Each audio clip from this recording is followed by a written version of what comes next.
Welcome to Novel Update. Pergi kamu, jawab Bianca dengan tegas dan lugas. Wajah Zephyr yang tadinya tersenyum semeringah, tiba-tiba menjadi kaku seketika. Dia tidak menyangka bahwa Bianca akan mempermalukannya seperti itu. Perlu diketahui bahwa Zephyr adalah murid utama Sekte Divinity yang diakui oleh publik sebagai pemuda berbakat. Kemanapun dia pergi, Zephyr selalu diagung-agungkan orang dan tidak pernah ada yang berani meremehkannya. Namun, hari ini dia malah harus dipermalukan karena lamarannya ditolak mentah-mentah. Bianca, gak sopan kamu, bentak Kevin. Kemudian dia berkata dengan rasa bersalah kepada Zephyr. Zephyr, putriku hanya gegabah sesaat jadi gak bisa jaga tutur katanya. Kamu jangan menaruhnya dalam hati ya. Bagaimanapun Zephyr adalah murid utama Sekte Divinity. Kevin terpaksa harus menghargainya. Pak Kevin, aku merasa penampilanku cukup tampan dan punya kemampuan yang hebat. Seharusnya nggak berlebihan kalau menjadi menantu keluarga Konata kan? Sekarang aku datang untuk melamarnya dengan tulus. Apa kalian benar-benar harus memperlakukanku begitu? Zephyr mengerutkan alisnya. Kamu salah paham. Sebenarnya putriku ini sudah dijodohkan sedari dulu. Sayang sekali kalian gak berjodoh, kata Kevin. Dijodohkan dengan siapa? Zephyr tertegun sejenak. Pemuda di sampingku ini Luther, kata Kevin memperkenalkan. Dalam sekejap semua tatapan terpusat pada Luther. Luther hanya bisa diam. Dia menerima ucapan tersebut. Pada saat seperti ini, tentunya Luther tidak boleh membongkar kebohongan Kevin secara langsung. Luther, Zephyr memicingkan matanya. Sejak memasuki ruangan, dia telah memperlihatkan pria ini. Awalnya dia mengira Luther hanya salah satu pengawal keluarga Konata. Tak disangka, pria ini ternyata tunangan Bianca. Setelah memperhatikan sejenak, Zephyr merasa tidak ada sesuatu yang spesial dari Luther. Selain penampilannya yang tampan, pakaiannya yang sangat sederhana, ditambah lagi tidak ada aura yang kuat ataupun terlihat berbakat. Secara keseluruhan, Luther tampak tidak menonjol sama sekali. Pak Kevin, aku tidak mengerti atas dasar apa pria ini bisa dijodohkan dengan putrimu, tanya Zephyr dengan wajah yang meremehkan. Mana mungkin seorang pria biasa seperti ini bisa dibandingkan dengan murid Sekte Divinity. Luther mahir dalam ilmu medis dan bela diri. Dia bahkan lebih hebat daripada kamu. Kenapa nggak cocok? Timpal Bianca tiba-tiba. Selalu saja ada orang sombong seperti Zephyr yang suka meremehkan orang. Mahir ilmu medis dan bela diri? Zephyr mendengus, lalu menambahkan, baiklah, kalau dia memang sehebat itu, apa dia berani bertarung denganku? Mau bertarung bagaimana? Tanya Luther dengan tenang. Sederhana saja, hari ini kita meniru orang-orang zaman dahulu yang mencari jodoh dengan menggunakan kemampuan bela diri. Siapapun yang menang dalam pertempuran kali ini akan mendapatkan Bianca, kata Zephyr dengan bangga. Luther tidak bersuara sama sekali, melainkan hanya menatap Bianca. Meskipun Luther yakin bisa menang, dia tidak setuju dengan cara seperti ini. Pasalnya pertandingan seperti ini membuat wanita terkesan seperti hadiah. Kenapa? Kamu takut? Kalau takut mundur saja, kata Zephyr sambil mencibir. Kamu mau berkelahi kan? Aku kuladeni, kata Bianca langsung.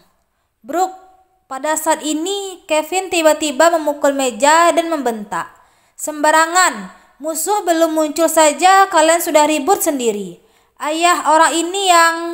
Sudah cukup. Kevin mengangkat tangannya untuk menyela pembicaraan Bianca.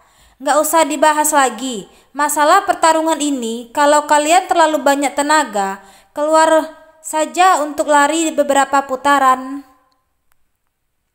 Tidak masalah jika mereka hanya berdebat kecil. Namun masalahnya akan jadi runyam jika sampai menyangkut bentrokan fisik. Di satu sisi, Luther adalah pemuda yang sangat dikaguminya. Di sisi lain, Zipir adalah murid sekte Divinit. Apapun hasilnya, pertarungan ini tidak akan membawa keuntungan apapun bagi keluarga Konata. Jika sampai terjadi perkelahian internal sebelum menghadapi musuh, penyihir hitam pasti akan memanfaatkan kesempatan ini untuk menyerang. Zipir, kalian pasti sudah lelah menempuh perjalanan jauh. Istirahatlah lebih dulu. Kalau ada masalah, kita bicarakan lagi lain kali, ujar Kevin dengan tenang. Baik, melihat Kevin marah besar, Zipir juga tidak berani menolaknya lagi. Bagaimanapun, Kevin dan gurunya adalah sahabat, jadi Zipir tetap harus menghargai Kevin. Ian, bawa ketiga tamu ini ke kamar tamu. Layani mereka dengan baik, perintah Kevin. Kalian bertiga silakan ikuti aku, kata Ian sambil membungkuk dan mempersilahkan mereka untuk mengikutinya. Bocah, kamu beruntung, tapi lain kali kamu gak seberuntung ini lagi. Setiap menatap Luther dengan dingin, Zipir dan kedua temannya segera pergi. Ayah, kenapa aku merasa sepertinya kamu sedang mencari masalah? Kata Bianca dengan maksud tertentu. Masa penting seperti ini, kepentingan umum diutamakan. Saat ini kita butuh kekuatan dari sekte Divinit. Sebaiknya hindari konflik, kata Kevin mengingatkan. Asalkan dia nggak menganggukku, tentu saja nggak masalah, jawab Bianca sambil mengernyitkan alisnya. Gadis ini, Kevin menggelepkan kepalanya. Tak berdaya. Baiklah, kalian berdua juga pergi saja. Aku masih ada urusan yang harus diurus. Bianca dan Luther menganggukkan kepala tanpa banyak bicara dan segera berpamitan. Setelah keluar dari ruang kerja, Bianca menyediakan sebuah kamar tamu mewah dengan kolam air panas khusus untuk Luther. Itu dikatakan sebagai perlakuan istimewa khusus untuk pengawal pribadinya. Luther awalnya ingin menolak, tetapi akhirnya tidak bisa menahan bujukan Bianca dan hanya bisa sementara tinggal di sana. Tentu saja, itu karena dia mengkhawatirkan keamanan Bianca. Penyihir hitam bisa menyerang kapanpun. Dengan metode penyihir hitam yang licik, sangat mudah baginya untuk membunuh beberapa orang. Jika dia tidak ada di dekat untuk melindungi dan terjadi sesuatu dengan Bianca, dia pasti akan menyesal. Selama beberapa hari berikutnya, Luther tetap tinggal di rumah keluarga Konata. Di waktu luangnya, dia melatih Charlotte dengan seni bela diri, menemani Bianca melihat bunga, dan kadang-kadang menelpon Ronald untuk menanyakan hasil penyelidikan.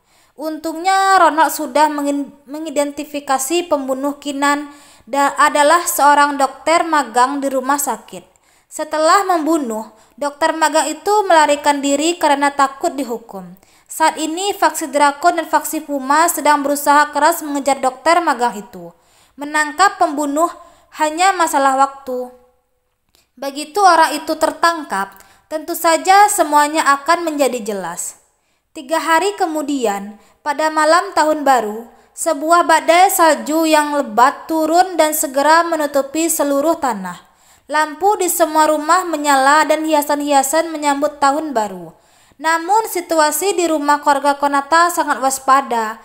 Ada penjaga dan pos jaga di setiap beberapa langkah. Untuk menangkap penyihir hitam, Kevin mengeluarkan biaya besar untuk menyewa banyak ahli bela diri sebagai penjaga. Ada beberapa ahli yang aneh dan luar biasa di antara mereka. Keuntungannya adalah kekuatan militer keluarga Konata meningkat. Kerugiannya adalah seluruh area perkebunan menjadi penuh dengan berbagai macam orang. Pada saat ini, rapat keluarga sedang berlangsung di ruang rapat. Hampir semua anggota inti keluarga Konata berkumpul. Dengan Kevin sebagai kepala keluarga yang memimpin, Juno dan Billy duduk di sebelah kiri dan kanannya. Kevin, Tahun ini akan berakhir setelah malam ini berlalu. Bukankah kamu sebelumnya bilang penyihir hitam akan datang? Kenapa masih belum muncul hingga sekarang? Apa informasi yang kamu terima palsu? Kata Juno membuka pembicaraan. Sumber informasi seharusnya tidak palsu. Yang penting kita semua harus tetap waspada, kata Kevin dengan ekspresi serius. Mungkinkah penyihir hitam sudah tahu ada perangkap jadi dia tidak berani datang? Kata Billy sambil mengelus dagunya. Keluarga Konata sudah mengundang begitu banyak ahli yang membantu. Situasi keluarga itu sekarang sama seperti perangkap. Selama penyihir hitam tidak bodoh, dia tidak akan membuat keributan di tempat itu. Wajar saja kalau tidak berani datang. Pada saat ini Ivan tiba-tiba berbicara. Ada aku di sini. Mana mungkin penyihir hitam itu berani berbuat kekacauan. Mendengar perkataan itu, semua orang menganggukkan kepala menyetujuinya. Saat ini Ivan sudah menjadi orang yang jauh lebih kuat dari sebelumnya. Bukan hanya karena kemampuannya yang unggul, ada juga Dewi Perang Hani yang mendukungnya. Meskipun penyihir hitam sangat kuat, dia juga harus mempertimbangkan situasinya dengan cermat. Dilihat dari sifat penyihir hitam, dia pasti tidak akan menyerang begitu saja. Kita tidak boleh lengah, kata Kevin memperingatkan. Lebih baik penyihir hitam tidak datang. Kalau dia berani datang, aku akan memotong kepalanya untuk melampiaskan kebencian, kata Ivan dengan nada kejam. Begitu mengatakan itu, seorang penjaga dari keluarga Konata tiba-tiba berlari masuk dengan panik. Kepala keluarga, gawat, terjadi perkelahian di luar. Terjadi perkelahian? Begitu mendengar perkataan itu, Kevin langsung berdiri. Apa penyihir hitam sudah datang? Bagus semuanya, ikuti aku untuk tangkap penjahat, kata Ivan dengan penuh semangat. Tangkap penjahat! Tangkap penjahat! Semua anggota keluarga memukul meja dan terlihat sangat bersemangat. Salah paham. Kalian sudah salah paham. Melihat situasi itu, Ian buru-buru menjelaskan, bukan penyihir hitam, tapi ada konflik di antara para ahli bela diri yang kita sewa. Saat ini mereka sedang bertarung dengan sengit di ruang makan. Begitu mendengar perkataan itu, semua orang mengernyitkan alisnya.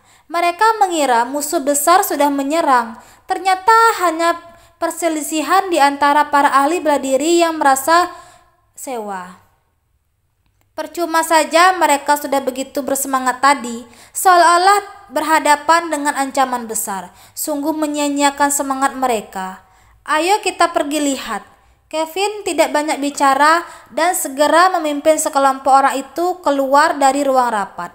Jika konflik internal ini tidak ditangani dengan baik, kemungkinan besar bisa menjadi bencana besar. Saat ini di dalam ruang makan keluarga Konata, sejumlah besar orang dari dunia persilatan berkumpul untuk makan dan minum bersama. Di antara mereka ada beragam jenis orang dari berbagai lapisan masyarakat. Terlihat ada sosok besar dan menakutkan hingga yang kerdil. Dari ahli racun yang membawa ular hingga ahli pedang dengan energi yang menakutkan dan biksu yang memegang tongkat emas. Bahkan ada ahli yang berpenampilan aneh dan unik. Pada saat itu Luther, Bianca, Belinda, Harsa, dan Charlotte tiba-tiba masuk ke ruangan itu. Kehadiran mereka langsung menarik perhatian banyak orang. Terutama 3 wanita cantik yang memiliki gaya yang berbeda itu sangat menarik perhatian mereka. Kak, orang-orang ini adalah bantuan yang ayah sewa. Kenapa terlihat aneh ya?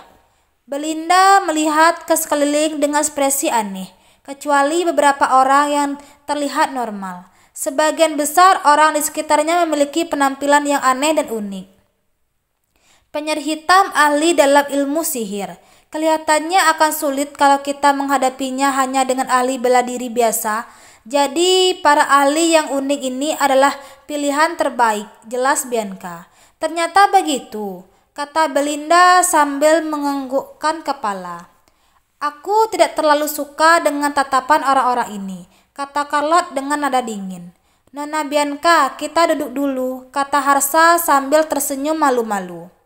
Hari ini adalah tahun baru dan keluarga Konata sengaja menyelenggarakan pesta besar di ruang makan untuk menjamu berbagai tamu. Namun tampaknya tamu-tamu ini tidak terlihat seperti orang-orang yang ramah. Wah, tidak disangka bisa melihat wanita yang sangat cantik di sini. Saat mereka baru saja duduk, sekelompok ahli bela diri berpostur besar dan berperut buncit langsung mendekat. Pemimpin kelompok ini adalah seorang pria berjenggot dengan tubuh bagian atas yang terlanjang. Pria itu memiliki tubuh yang besar, otot yang kuat, dan dada yang sangat berbulu. Bahkan bisa tercium bau badannya yang kuat saat dia mendekat. 3 wanita cantik bisa bertemu seperti ini adalah takdir. Kalian berminat untuk minum bersama kakak? Pria berjenggot itu mengamati ketiga wanita cantik dengan nafsu yang hampir tidak tersembunyi.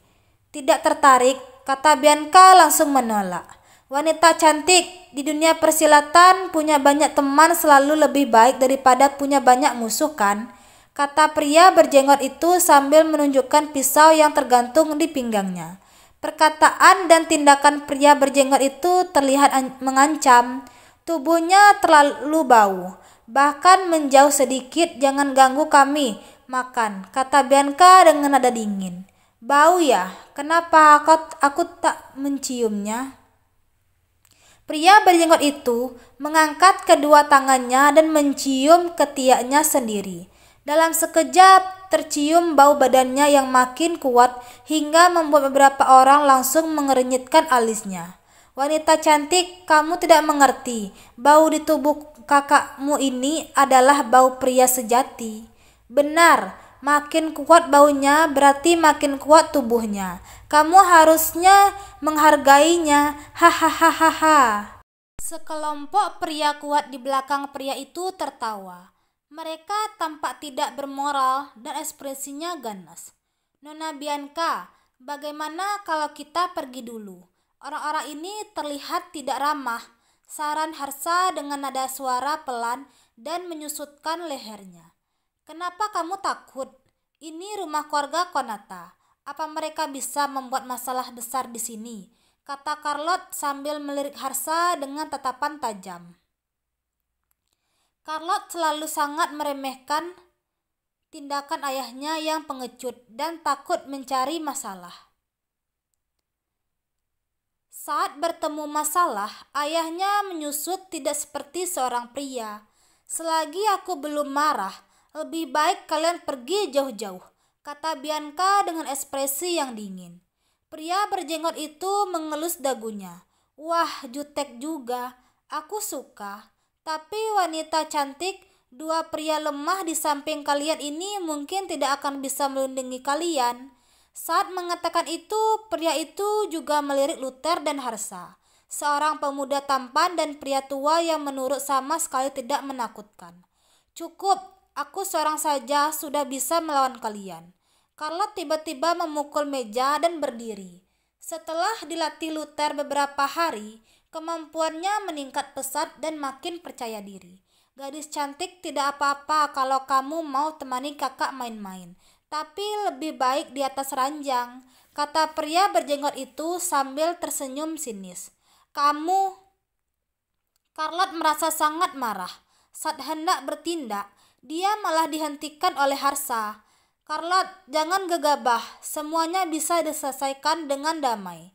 Kamu selalu seperti ini, bisakah kamu sedikit lebih bermartabat?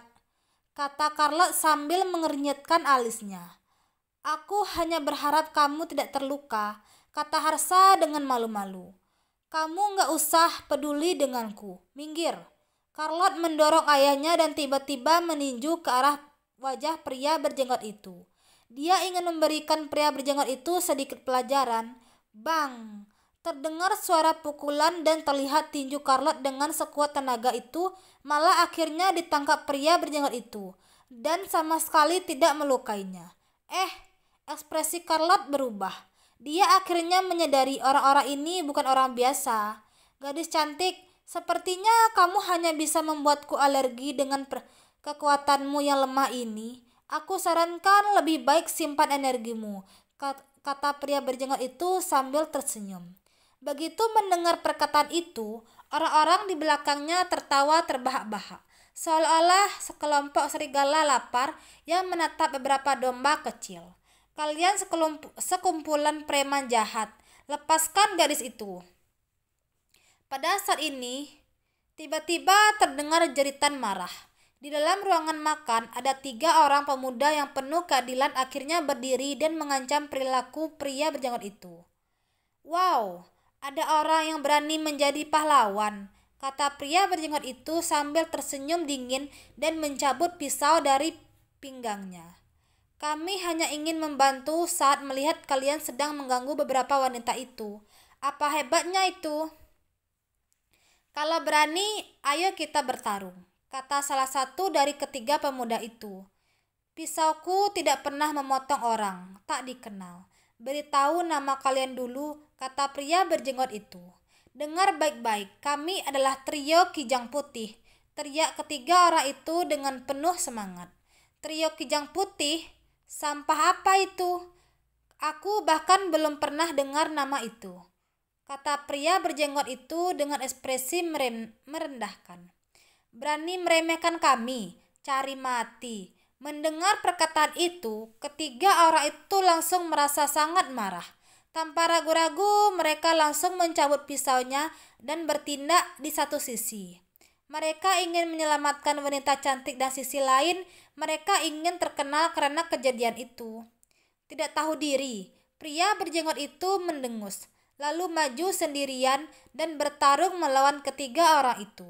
Klang! Seiring dengan suara benturan besi itu, terlihat pria berjenggot itu menyerang dengan ganas. Hanya beberapa putaran singkat, dia berhasil menjatuhkan ketiga orang itu ke lantai. Trio Kijang Putih itu kalah telak. 3 Kijang Putih, hehehe, hanya badut saja. Ekspresi pria berjenggot itu terlihat merendahkan. Lalu langsung menendang ketiga orang yang hampir terjatuh ke lantai itu hingga terbang. Melihat ketiga orang itu terluka parah hingga muntah darah, para ahli bela diri lainnya terkejut. Trio Kijang Putih memang bukan tokoh besar, tetapi mereka memiliki reputasi di dunia persilatan. Jika tidak, mereka juga tidak akan disewa keluarga Konata. Namun tidak disangka, kekuatan gabungan 3 orang ini juga tidak bisa menahan beberapa serangan dari pria berjenggot itu. Ini menunjukkan betapa kuatnya pria berjenggot itu. Siapa sebenarnya kamu?" kata trio Kijang Putih itu dengan terkejut dan takut.